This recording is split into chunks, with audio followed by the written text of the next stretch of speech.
വളച്ചു കെട്ടുന്നില്ല. ആദ്യം തന്നെ കാര്യത്തിലേക്ക് വരാം. അജിത് ഡോവലിനെ കുറിച്ചാണ് പറയാനുള്ളത്. ഇപ്പോൾ നിങ്ങളിൽ ചിലരെങ്കിലും ചിന്തിച്ചിരിക്കാം, അജിത് ഡോവലിന്റെ കഥയോ? ഇതൊക്കെ നമ്മൾ പലതവണ കേട്ട് കഴിഞ്ഞ കാര്യങ്ങളല്ലേ. പക്ഷെ ഒരു ചെറിയ ചോദ്യമുണ്ട്. നമ്മൾ എല്ലായ്പ്പോഴും കേൾക്കുന്നത് അദ്ദേഹം എന്ത് ചെയ്തു എന്നതിനെ കുറിച്ചാണ്. പക്ഷെ അദ്ദേഹം എങ്ങനെ ചിന്തിക്കുന്നു എന്നൊരിക്കലെങ്കിലും നിങ്ങൾ ആലോചിച്ചിട്ടുണ്ടോ? ശത്രുക്കളെ എങ്ങനെ വായിച്ചു പിടിക്കുന്നു? എന്തുകൊണ്ടാണ് ഇന്നും ഇന്ത്യ അദ്ദേഹത്തെ ആശ്രയിക്കുന്നത്? ഇവയാണ് അധികം ആരും പറയാത്ത കാര്യങ്ങൾ. ഇന്ന് നമ്മൾ കാണാൻ പോകുന്നത് അജിത് ഡോവൽ എന്ന മനുഷ്യന്റെ മൈൻഡ് സെറ്റിനെ കുറിച്ചാണ്. അദ്ദേഹത്തെ ഇന്ത്യയുടെ ഏറ്റവും അപകടകരമായ സ്പൈ ആക്കിയത് എന്തൊക്കെ കാര്യങ്ങളാണ്? ആഴത്തിൽ തന്നെ പരിശോധിക്കാം. വാർത്ത ഞാൻ വിശദമാക്കാം. പ്രിയ പ്രേക്ഷകർക്ക് പേജ് ഡോട്ടിലേക്ക് സ്വാഗതം. സാധാരണ ഒരു സ്പൈയുടെ കഥ പറയുമ്പോൾ നമ്മൾ കേൾക്കുന്നത് മിഷനുകളും അപകടങ്ങളും വേഷമാറ്റങ്ങളെയും കുറിച്ചാണ്. പക്ഷേ അജിത് ഡോവലിന്റെ കാര്യത്തിൽ അദ്ദേഹത്തിന്റെ ഏറ്റവും വലിയ ആയുധം ഒരു ഗണ്ണല്ല, അത് അദ്ദേഹത്തിന്റെ മനസ്സാണ്. അദ്ദേഹം തന്നെ ഒരിക്കൽ പറഞ്ഞിട്ടുണ്ട്, യുദ്ധങ്ങൾ വെറും ആയുധങ്ങൾ കൊണ്ട് ജയിക്കാനാകില്ല, ശത്രുവിനെ മനസ്സിലാക്കിയാണ് ജയിക്കേണ്ടതെന്ന്. ഈ ഒരു ചിന്തയാണ് അദ്ദേഹത്തിന്റെ മുഴുവൻ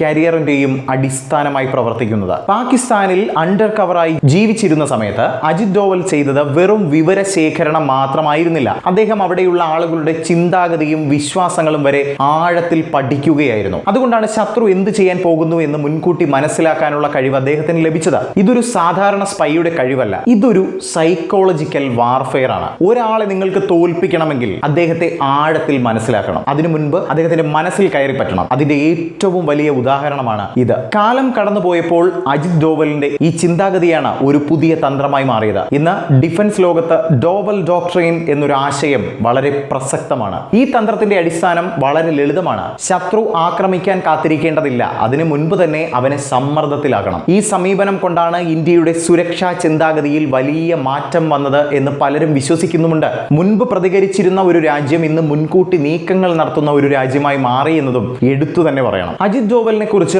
അധികം ആളുകൾ പറയാത്ത മറ്റൊരു സത്യമാണ് അദ്ദേഹത്തിന്റെ സംസാര ശൈലി. നിരവധി ഹൈജാക്ക് സംഭവങ്ങളിൽ ആയുധം ഉപയോഗിക്കാതെ തന്നെ പ്രശ്നങ്ങൾ പരിഹരിക്കാൻ അദ്ദേഹത്തിന്റെ വെറും സംസാരം കൊണ്ട് മാത്രം കഴിഞ്ഞിട്ടുണ്ടെന്നത് എടുത്തു തന്നെ പറയേണ്ട ഒരു നേട്ടമാണ്. അദ്ദേഹത്തിന്റെ രീതി എന്തെന്നാൽ മുന്നിലുള്ള ആളിന്റെ മനസ്സിൽ കടക്കുക എന്നതാണ്. അയാൾ എന്താണ് ആഗ്രഹിക്കുന്നതെന്ന് മനസ്സിലാക്കുക, അതുപയോഗിച്ച് അദ്ദേഹത്തെ എങ്ങനെയാണ് നിയന്ത്രിക്കേണ്ടത് എന്ന് മനസ്സിലാക്കുക എന്നതാണ്. ഇത് കേൾക്കുമ്പോൾ ലളിതമെന്ന് തോന്നാം, പക്ഷേ യഥാർത്ഥത്തിൽ അത് വളരെ ഉയർന്ന തരത്തിലുള്ള ഒരു മാനസിക നിയന്ത്രണം തന്നെയാണ്. അജിത് ഡോവലിന്റെ ജീവിതം നോക്കുമ്പോൾ ഒരു കാര്യമാണ് വ്യക്തമായി കാണുന്നത്. അദ്ദേഹം റിസ്ക് എടുക്കാൻ ഭയപ്പെട്ടിരുന്നില്ല. പാകിസ്ഥാനിൽ വർഷങ്ങളോളം ജീവിച്ചത് മുതൽ റിക്ഷാവാലയായി വേഷമിട്ട് ഓരോ നീക്കങ്ങൾ നടത്തിയതുവരെ അങ്ങേയറ്റം അപകട സാധ്യത കൂടിയതും റിസ്ക് കൂടിയതുമായിരുന്നു. പക്ഷെ ആ റിസ്ക് ഒക്കെ എടുത്തത് വെറുതെ പോയി ഒരു റിസ്ക് എടുക്കാം എന്ന് കരുതി എടുത്തതല്ല. അതിന്റെയൊക്കെ പിന്നിൽ കൃത്യമായ പ്ലാനിങ്ങും കണക്കുകൂട്ടലുകളും ഡോവലിനുണ്ടായിരുന്നു. അതുകൊണ്ടാണ് അദ്ദേഹത്തിന്റെ ഓരോ മിഷനും വലിയ വിജയമായി മാറിയതും. ഇന്ന് അജിത് ഡോവൽ ഇന്ത്യയുടെ നാഷണൽ സെക്യൂരിറ്റി അഡ്വൈസറായി പ്രവർത്തിക്കുമ്പോൾ അദ്ദേഹത്തിന്റെ സ്വാധീനം വെറും മിഷനുകളിൽ ഒതുങ്ങുന്നതല്ല,